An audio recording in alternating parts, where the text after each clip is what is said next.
So make no mistake, the foreign actors who seek to harm the United States have not let up while we attend to other problems.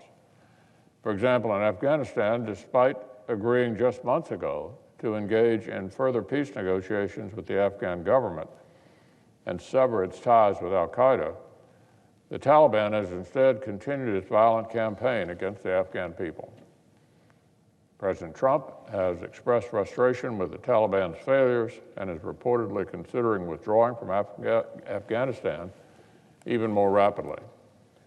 But as we weigh our options, we must not forget the painful lessons of the last administration's mistakes.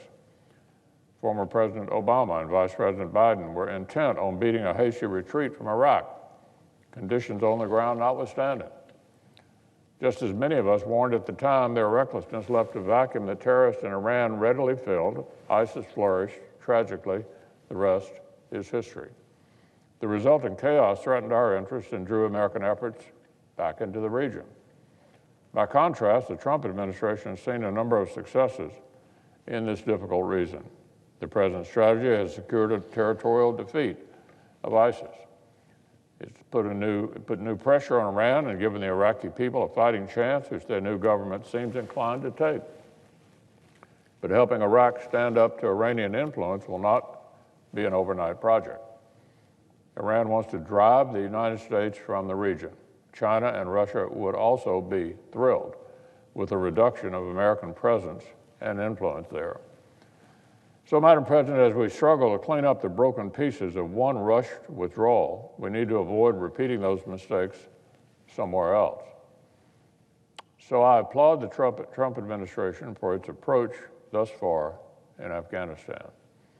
The President has taken constraints off U.S. forces.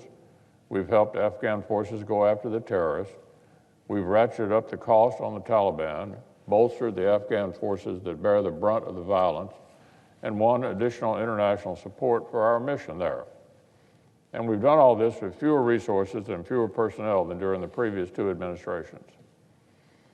The President's strategy and diplomacy have helped create a path for discussion among Afghans, the only thing that can actually secure the country's future.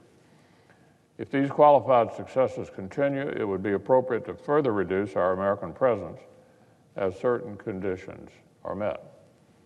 But we must retain enough forces and influence to maintain our counterterrorism capabilities. Given recent reports and our longstanding experience, we cannot just trust the Taliban will sever ties to al-Qaeda and other terrorist networks. We need to be vigilant. We need to maintain enough presence to judge whether the Taliban complies with agreements and help the Afghan government impose consequences if they do not. We need to maintain enough presence to preserve our strategic foothold against ISIS, the Haqqani network, and al-Qaeda. And we should maintain enough presence to help prevent a full replay of Iraq or Syria, a bloodbath, and a human rights collapse, particularly for generations of Afghan women. Last year, a bipartisan supermajority in the Senate voted for an amendment I authored which warned against precipitous withdrawal from Afghanistan and Syria in ways that could jeopardize the hard-won progress we've attained, embolden Iran and Russia, and create more pain for us and everyone else in the future. Our enemies would be thrilled if the United States grows too tired to continue the hard work of standing with partners, confronting our adversaries, and maintaining measured leadership that projects our security around the world. Our enemies would be delighted if we grow too weary to act in our own long-term interest. We must not give them that satisfaction.